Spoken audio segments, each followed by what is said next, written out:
Hey guys, it's Mrs. Laws. First of all, I'm recording down in my basement, so if you hear a bunch of thumping or screaming in the background, it's there. I have three kids. I don't know what they're doing. I'm not up there. But anyways, where we're going to start today is I'm hoping pretty close to where we left off. In fact, I'm recording this Tuesday night, and I have no idea exactly where we'll get on Wednesday. Some of you guys may be a little bit farther ahead. Some of you guys may be a little bit behind. But we're going to be starting on page 1212 of book 9, which is about the Cyclops, specifically the land of the Cyclopes. Cyclopes would be the plural of Cyclops. There's one Cyclops in particular we're going to be dealing with, and he is one of Poseidon's sons. His name is Polyphemus. Okay. And we'll see kind of how Odysseus and his men interact with Polyphemus. Now, one thing I do want to tell you, you guys have already seen kind of some of the dangers. You know, you had the land of the lotus eaters where the men were asked to, stay away from the lotus plant so that they would not become addicted. And it was a problem for some of Odysseus's men. This is another situation where we are going to see Odysseus and his men, but especially Odysseus, kind of tempted by something, more of a curiosity. And it's here we really kind of have to evaluate what the Greek view of curiosity was at this point in time. Okay. So we're going to talk about this. Another important thing for you guys to consider with this section of the story is the concept that we talked about on Wednesday called xenia or philoxenia, which is, of course, the rules for how you're supposed to treat guests. I will be posting those on Classroom for you guys if they're not already there by the time you're watching this. But the Greeks had a very specific view of how members of their society were supposed to treat guests. And part of what I want you to keep in mind is Odysseus's attitude toward the Cyclops Polyphemus and how Polyphemus treats him and their interaction. And we'll talk a little bit about xenia and what that means as we go along. But without further ado, we are on page 1212 of your online text that is posted on Google Classroom. We're going to begin at the bottom of the page with the Cyclops. In the next land we found were Cyclopes, giants, louts, without a law to bless them.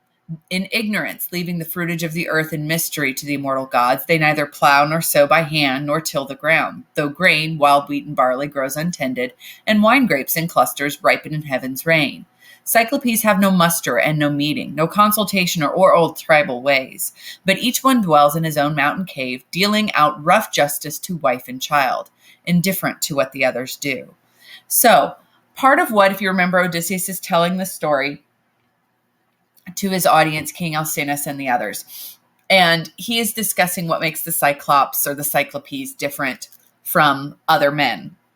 And it's the fact that they're not community oriented. You don't have these congregations of Cyclopes, meeting, creating laws, creating some form of order. Instead, they're very insular. They deal within their own family groupings, and that's pretty much it. So that in and of itself, we're seeing that the Cyclopes are very different from what Odysseus is used to. And the fact that he calls them louts, a lout would be someone who is uneducated or dumb, or something like that. The fact that they don't grow any crops. There are crops incidentally that grow on their land, but they're not doing anything to tend to these crops. They're wild grapes, but they're not actually trying to grow grapes. Overall, Odysseus doesn't seem to have a very positive view right off the bat going in with the Cyclopes. But again, part of this may be colored by the fact that of what happens here in just a little bit. Across the bay from the land of the Cyclopes was a lush, deserted island. Odysseus and his crew landed on the island in a dense fog and spent days feasting on wine and wild goats and observing the mainland, where the Cyclopes lived. On the third day, Odysseus and his company of men set out to learn if the Cyclopes were friends or foes. I do want to point out we cannot forget our old archetypal narrative patterns. You are going to see the number 3 popping up here and there. The fact they wait 3 days is not coincidental. Again, that number was just easy for storytellers to remember. When the young dawn with fingertips of rose came in the east, I called my men together and made a speech to them. Old shipmates, friends, and the rest of you stand by. I'll make the crossing in my own ship with my own company and find out what the mainland natives are, for they may be wild savages and lawless, or hospitable and God-fearing men." At this I went aboard and gave the word to cast off by the stern. My oarsmen followed, filing to their benches by the rowlocks, and all in line dipped their oars into the gray sea. As we rowed on and nearer to the mainland, at one end of the bay we saw a cavern yawning above the water, screened with laurel and many rams and goats about the place inside a sheepfold, made from slabs of stone, earth fast between tall trunks of pine and rugged towering oaks. A prodigious man slept in this cave alone and took his flocks to graze afield, remote from all companions, knowing none but savage ways. A brute so huge he seemed no man at all of those who eat good wheaten bread, but he seemed rather a shaggy mountain reared in solitude. We beached there, and I told the crew to stand by and keep watch over the ship. As for myself, I took my 12 best fighters and went ahead. I had a goatskin full of that sweet liquor that Euanthes' son Marin had given me. I kept Apollo's holy grove at Ismarus. He kept Apollo's holy grove at Ismarus. For kindness we showed him there, and showed his wife and child. He gave me 7 shining golden talents, perfectly formed, a solid silver wine bowl, and then this liquor, 12 two-handled jars of brandy, pure and fiery. Not a slave in Marin's household knew this drink. Only he, his wife, and the storeroom mistress knew. And they would put 1 cupful, ruby-colored, honey-smooth, in 20 more cups of water, but still the sweet scent hovered like a fume over the wine bowl. No man turned away when cups of this came around. Okay, so the thing that Odysseus is bringing as a potential gift to the individuals on this island, or to the individual he's going to approach, is this very, very powerful wine. It's wine basically almost like the wine of the gods, okay? So Odysseus was given this as a gift because he showed kindness to someone at one point in time, the man who kept Apollo's holy grove. And this wine is so powerful that you're supposed to take a cup of this wine, and then you're supposed to mix it in with 20 cups of water, and it still makes a very powerful wine. Okay, so this is strong, strong stuff. All right, it's very, as my husband who works in a distillery would say, it's very high proof. It's very high proof gallon on this wine. I brought along and victuals in a bag, for in my bones I knew some towering brute would be upon us soon, all outward power, a wild man, ignorant of civility. We climbed then briskly to the cave, but Cyclops had gone afield to pasture his fat sheep, so we looked around at everything inside. A drying rack that sagged with cheeses, pens crowded with lambs and kids, each in its class, firstlings apart from middlings, and the dewdrops or newborn lambkins penned apart from both.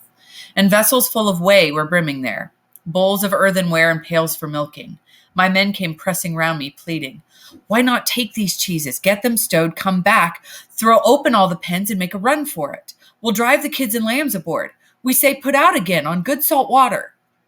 So Odysseus's men, they have not the nicest idea, but a pretty good idea considering they don't know what they're walking into. This Cyclops that they're thinking of approaching is the size of a mountain. He's big, okay? If he turns out not to be friendly, that could be lethal, even if there are 12 good fighters there.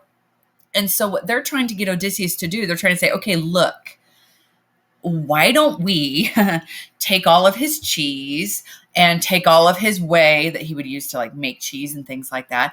Why don't we go put that back on our boat, and then we can throw open the pens and we can drive all the lambs down to the boat. And then we've got his lambs too. We've got all this stuff. Basically, they're saying, why don't we just rob this guy and leave and not come back? Okay. Again, not horribly nice, but not the worst idea considering what they're going to go through here. How sound that was, meaning how much sense that made. What a good idea that was. Yet I refused. I wished to see the caveman, what he had to offer. No pretty sight it turned out for my friends. We lit a fire, burnt an offering, and took some cheese to eat, then sat in silence around the embers waiting. When he came, he had a load of dry boughs on his shoulder to stoke his fire at supper time. He dumped it with a great crash in that hollow cave, and we all scattered fast to the far wall. Then over the broad cavern floor he ushered the ewes he meant to milk. His left he left his rams and he-goats out in the yard outside and swung high overhead a slab of solid rock to close the cave. 24 four-wheeled wagons with heaving wagon teams could not have stirred the tonnage of that rock from where he wedged it over the door sill. Next, he took his seat and milked his bleating ewes. A practiced job he made of it, giving each ewe her suckling, thickened his milk, then into curds and whey, sieved out the curds to drip on the withy baskets, and poured the whey to stand in bowls, cooling until he drank it for his supper. Then, when all these chores were done, he poked the fire, heaping on brushwood. In a glare, he saw us. So, when the Cyclops comes in, he gets all of his female lambs in there, or female sheep in there. And then he closes the door. He pulls this big rock in front of it so that it's solidly blocked. Odysseus is recalling that you could have had carts pulled by horses that would not have been able to move this rock. It was that big. Okay. He milks his sheep and he's just kind of sitting there, and Odysseus and his men are watching. And it's not until he stokes up the fire that he notices that these men are there as well. Okay. "Strangers," he said, "who are you and where from? What brings you here by seaways, a fair traffic, or are you wandering rogues who cast your lives like dice and ravage other folk by sea?" We felt a pressure in our hearts, in dread of that deep rumble and that mighty man. But all the same, I spoke up in reply. "We are from Troy, Achaeans blown off course by shifting gales on the great South Sea, homeward bound, but taking routes in ways uncommon. So the will of Zeus would have it. We served under Agamemnon, son of Atreus. The whole world knows what city he laid waste, what armies he destroyed. It was our luck to come here. Here we stand, beholden for your help, or any gifts you give, as custom is to honor strangers." Xenia, told you guys.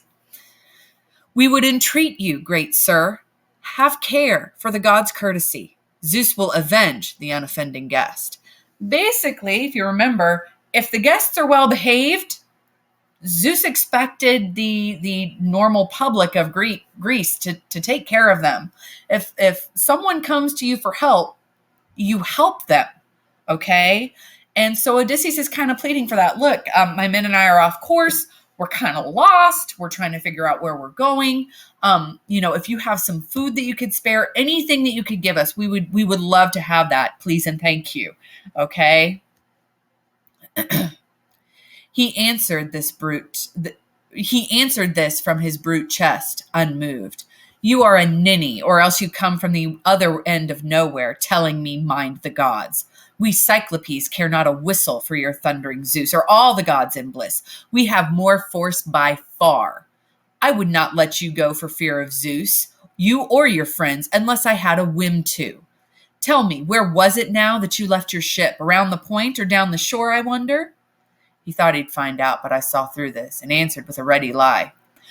"My ship, Poseidon Lord, who sets the earth a tremble, broke it up on the rocks at your land's end. A wind from the seaward served him, drove us there. We are survivors, these good men and I." So, a little bit of a scary moment here for Odysseus and his fellow Greeks. Polyphemus, our Cyclops, basically says, "It's cute that you think I care what the gods think. I don't care what the gods think. And I'm not going to let you go because I'm afraid of Zeus. I'm not going to let you go unless I want to let you go. And by the way, you came here by ship. Wonder where that ship is. Feel like telling me?"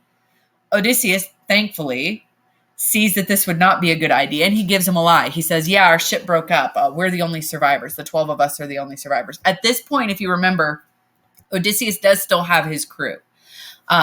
So with the exception of maybe a few, he does still have quite a few men with him. And the only men he happened to bring with him were these 12 good fighters. So he's trying to think ahead here. That's part of what made Odysseus appealing as a hero, was the fact that he was a very quick thinker on his feet.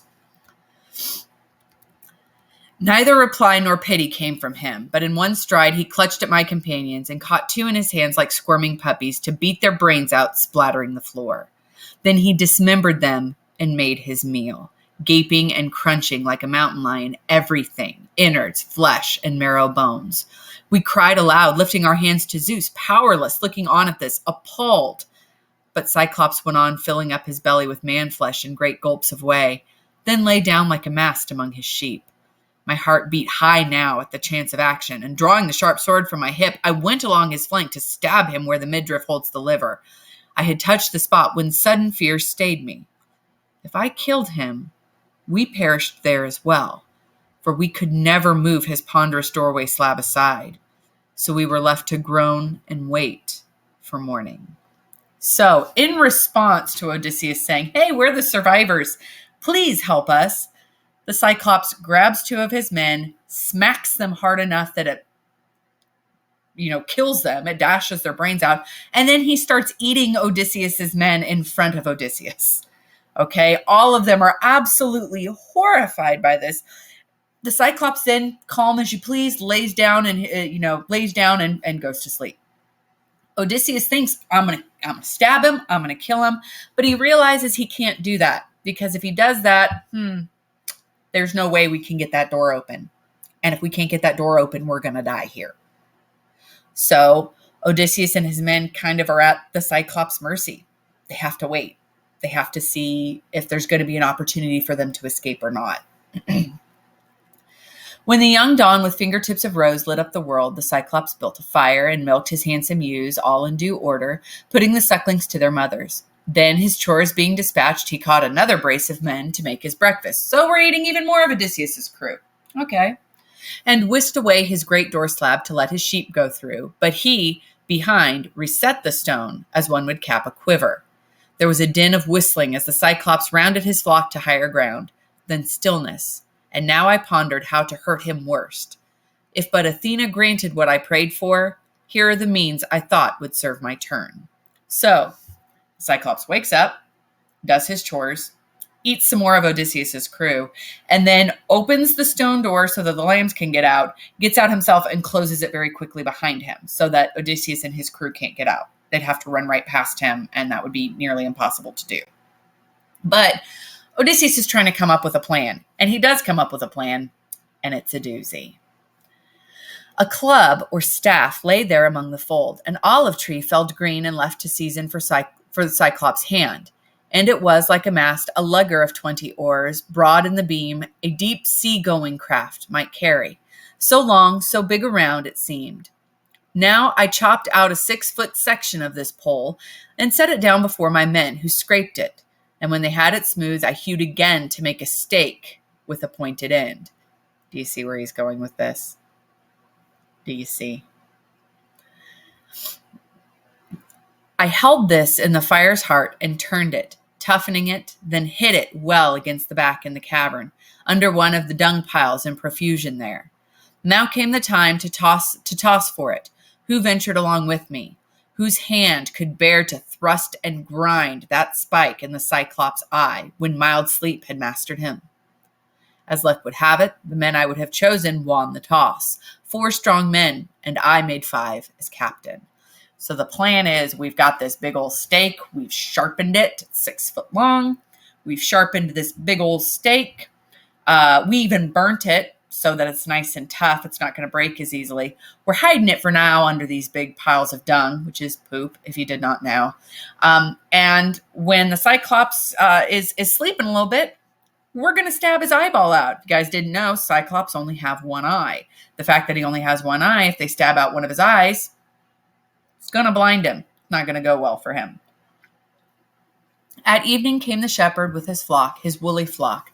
The rams as well this time entered the cave. By some sheep-herding whim or a god's bidding, none were left outside. He hefted his great boulder into place and sat him down to milk the bleating ewes in proper order, put the lambs to suck, and swiftly ran through all his evening chores. Then he caught 2 more men and feasted on them. My moment was at hand, and I went forward, holding an ivy bowl of my dark drink, looking up, saying, Cyclops, try some wine. Here's liquor to wash down your scraps of men. Taste it and see the kind of drink we carried under our planks. I meant it for an offering if you would help us home. But you are mad, unbearable, a bloody monster. After this, will any other traveler come and see you? He seized and drained the bowl, and it went down so fiery and smooth, he called for more. Now, if you guys remember, this wine is very, very strong. You're supposed to dilute it. You're supposed to take this wine and mix it, 1 cup of the wine with 20 cups of water. So the fact that the Cyclops just drank a big bowl of it, oof, okay, it's powerful and it's probably going to kick in soon. He's, give me another thank you kindly. Tell me, how are you called? I'll make a gift will please you. Even Cyclopes know the wine grapes grow out of grassland and loam in heaven's rain. But here's a bit of nectar and ambrosia. Guys, nectar and ambrosia, that was the food of the gods. Only deities were allowed to consume that. And so for him, for the Cyclops to refer to it as nectar and ambrosia, he's saying this is good enough for the gods. The wine is really good. Okay. 3 bowls I brought him, and he poured them down. I saw the fuddle and flush come over him. Then I sang out in cordial tones. Cyclops, you ask my honorable name? Remember the gift you promised me, and I shall tell you. My name is Nobody. Mother, father, and friends. Everyone calls me Nobody. And he said, Nobody's my meat then. After I eat his friends, others come first. There's a noble gift now. Okay, so what's the gift the Cyclops is going to give Odysseus? Or Nobody? He's going to eat him last.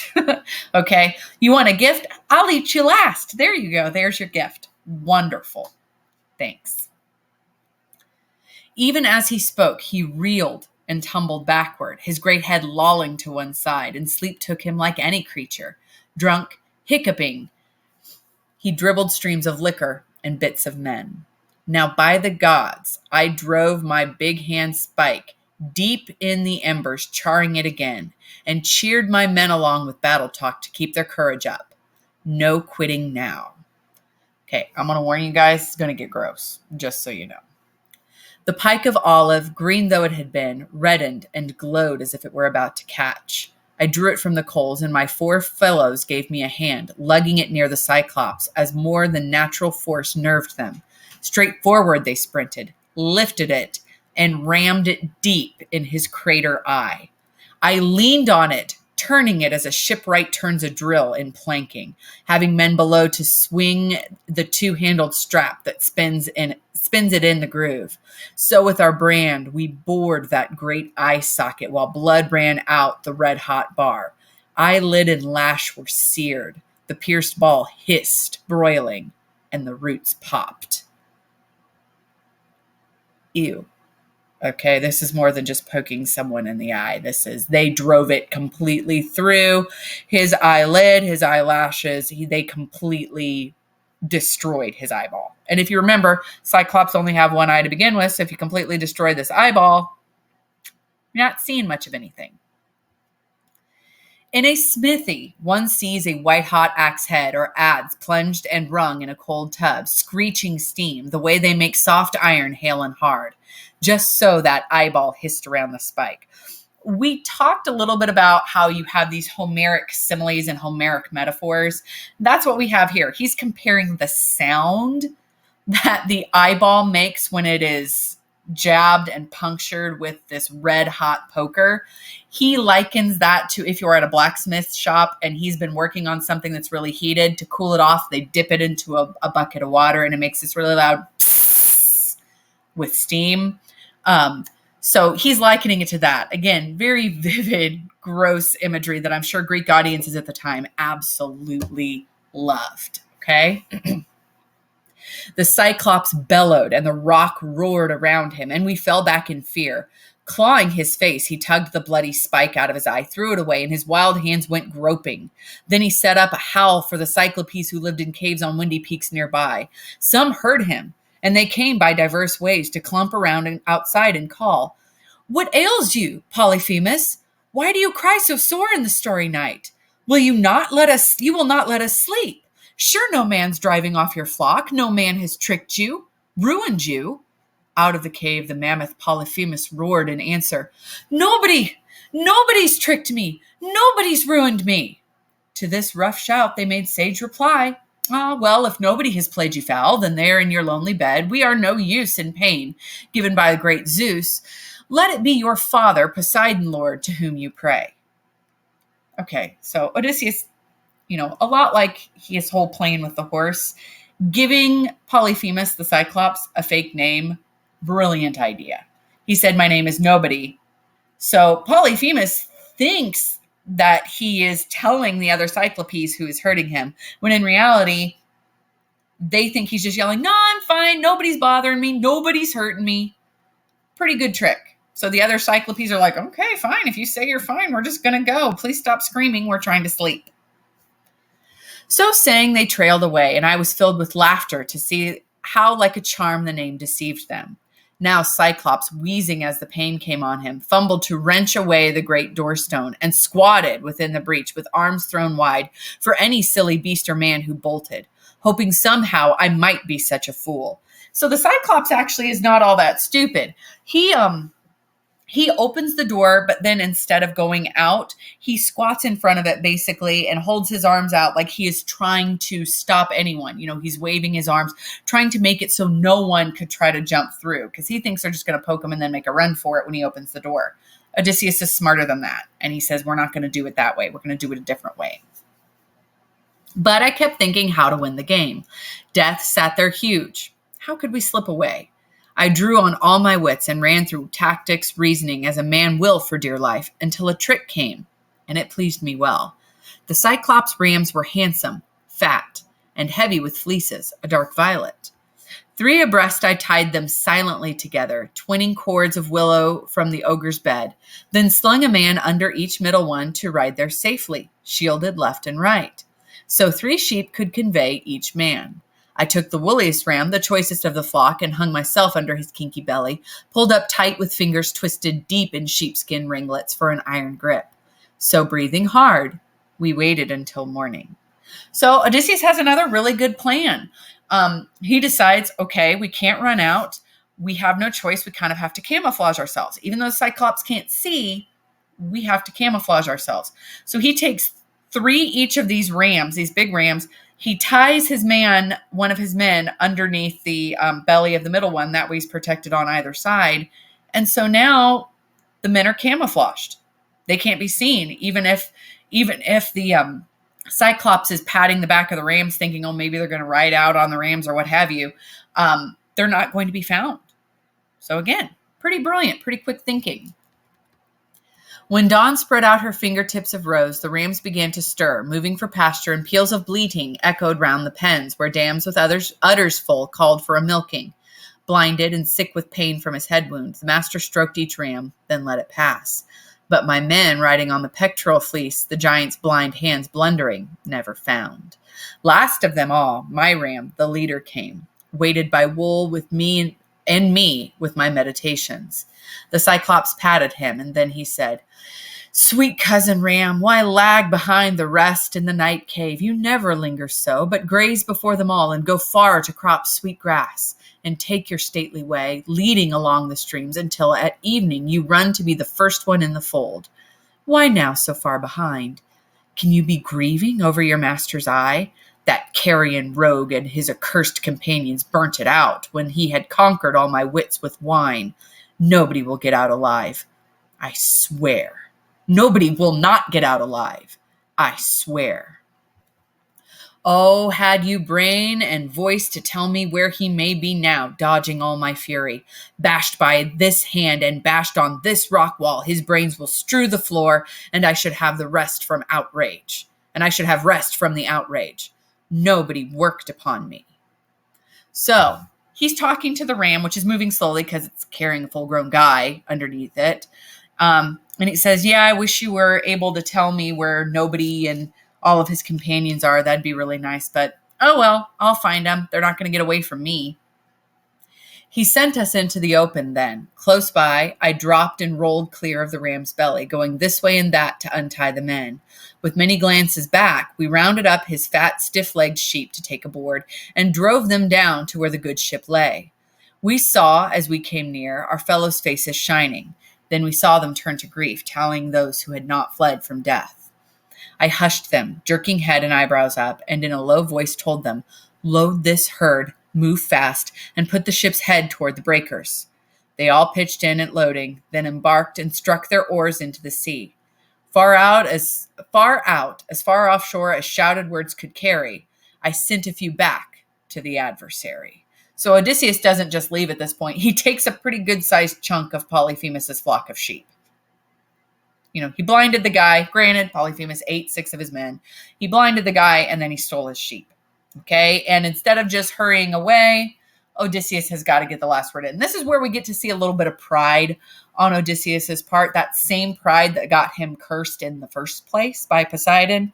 We're seeing that again. And Odysseus's pride is not a good thing here, especially since, if you remember, Polyphemus's father is whom? So it's Poseidon. So the fact that he was already on Poseidon's bad side, he blinds Poseidon's son, the Cyclops Polyphemus. He's stealing Polyphemus's sheep, and now he's shouting back, taunting. Not good. Not the best thing you could do. "Oh, Cyclops, would you feast on my companions? Puny am I in a caveman's hands? How do you like the beating that we gave you, you damned cannibal, eater of guests, under your roof? Zeus and the gods have paid you." Sorry. The blind thing in his doubled fury broke a hilltop in his hands and heaved it after us. Ahead of our black prow it struck and sank, whelmed in spuming geyser, a giant wave that washed the ship's stern foremast back to the shore. I got the longest boat hook out and stood, fending us off with furious nods to all to put their backs into a racing stroke. Row, row, or perish. So long the oars bent kicking, the foam sternward, making head until we drew away and twice as far. Now, when I cupped my hands, I heard the crew in low voices protesting. "God's sake, Captain, why bait the beast again? Let him alone." So Odysseus yells one time. The Cyclops grabs a literal part of a mountaintop, flings it into the water. It splashes in front of the boat, washes the boat almost all the way back to shore. And, Odysseus gets his men. They're, twice the distance away now. And Odysseus is getting ready to shout again. His crew is trying to say, "Shut up. Just let it go. Be done with it. Let him think that he got us. There's no harm in that. Just let him think that he got us. Let's just go." Odysseus is too proud for that.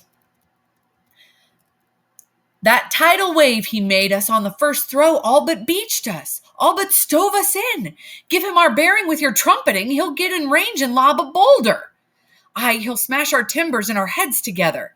I would not heed them in my glorying spirit, but let my anger flare and yelled, "Cyclops, if ever mortal man inquire how you are put to shame and blinded, tell him Odysseus, raider of cities, took your eye, Laertes' son, whose home is on Ithaca." This is some Mrs. Law's wisdom for you guys, okay? This is your tip of the day from me to you. Don't give your enemies your real name, and don't give them your address, okay?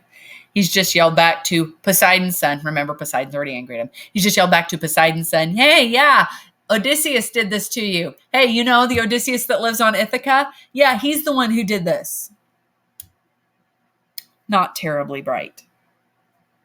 Okay, so Odysseus is very much kind of a complex character. He is very clever. He's very smart, coming up with these traps and ideas very quickly. But his pride often leads him to do very stupid things. Things like not paying proper tributes to the gods. Things like shouting his name and where he is from to the creature he just blinded, who is the son of the god he's already offended. Pride is not something that the Greeks looked highly upon if it was excessive. Okay? There was nothing wrong with being proud of doing something. If Odysseus's men had clapped him on the shoulders, been like, "Hey, awesome job," he'd gone, "Yes, I'm great." That would have been okay. The fact that he is now using his pride to taunt Polyphemus, that is a step too far. At this, he gave a mighty sob and rumbled, "Now comes the weird upon me, spoken of old, a wizard, grand and wondrous, lived here, Telemus, the son of Eurymus. Great length of days he had in wizardry among the Cyclopes, and these things he foretold for time to come. My great eye lost, and at Odysseus' hands. Always I had in mind some giant, armed in giant force, would come against me here. But you, small, pitiful, and twiggy, you put me down with wine, you blinded me. Come back, Odysseus, and I'll treat you well, praying the god of earthquake to befriend you. His son I am. For he by his avowal fathered me, and if he will, he may heal me of this black wound. He and no other of all the happy gods or mortal men. So Polyphemus actually reaches out kind of to Odysseus. He says, oh, okay, there was this prophecy that was given. It said that someone named Odysseus was going to blind me. I always pictured it being another giant similar to me. I definitely did not picture you, tiny little stick person. I'm sorry. Basically, this is the closest we're going to get to a Cyclops. Sorry. I'm sorry. If you come back, I'll treat you well. I will talk to my father. I will get him to be okay with you. Maybe he'll even help you. Hey, maybe he'll even heal my eye. Now, we can sit around and talk all day whether this is true, whether Polyphemus is really intending to be nice to Odysseus if he gets to shore again, or whether he's just going to grab him and eat him. We don't know. Regardless, Odysseus does not rise to this occasion. He does not go back and meet with Polyphemus. Few words I shouted in reply to him. If I could take your life, I would, and take your time away and hurl you down to hell. The god of earthquake could not heal you there. At this, he stretched his hands out in his darkness toward the sky of stars and prayed Poseidon. O hear me, Lord, blue girdler of the islands. If I am thine indeed, and thou art father, grant that Odysseus, raider of cities, never see his home, Laertes' son, I mean, who kept his hall on Ithaca. Should destiny intend that he shall see his roof again among his family and his fatherland, far be that day, and dark the years between. Let him lose all companions and return under strange sail to bitter days at home. Polyphemus weaves a little curse of his own, and given how Odysseus's trip goes after this, Poseidon definitely took Polyphemus' side. Polyphemus says, never let him reach home. However, if he has to reach home, make sure he suffers along the way, make sure it takes a long time, and make sure he is the only one. And that he does not get to arrive home under his own sail, but under strange sails instead. Meaning not on his boat. Everything needs to be taken away from him. Polyphemus is a tad bitter. Justifiably, I think. In these words he prayed, and the god heard him. Now he laid his hands upon a bigger stone and wheeled around, titanic for the cast, to let it fly in the black-prowed vessel's track. But it fell short, just aft the steering oar, and whelming seas rose great above the stone to bear us onward toward the island. There, as we ran in, we saw the squadron waiting, the trim ships drawn up side by side, and all our troubled friends who waited looked seaward. We beached her, grinding keel in the soft sand, and waded in ourselves on the sandy beach. Then we unloaded the Cyclops flock to make division, share and share alike. Only my fighters voted that my ram, the prize of all, should go to me. I slew him by the seaside and burnt his long thigh bones to Zeus beyond the storm cloud, Cronus' son, who rules the world. But Zeus disdained my offering. Destruction for my ships he had in store, and death for those who sailed them, my companions. So Odysseus tries to do some sort of offering for Zeus. It doesn't work, though. And a little bit of foreshadowing here.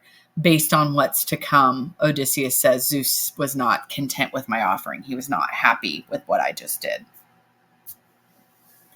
Now all day long until the dawn went down, we made our feast on mutton and sweet wine. Till after sunset in the gathering dark, we went to sleep above the wash of ripples.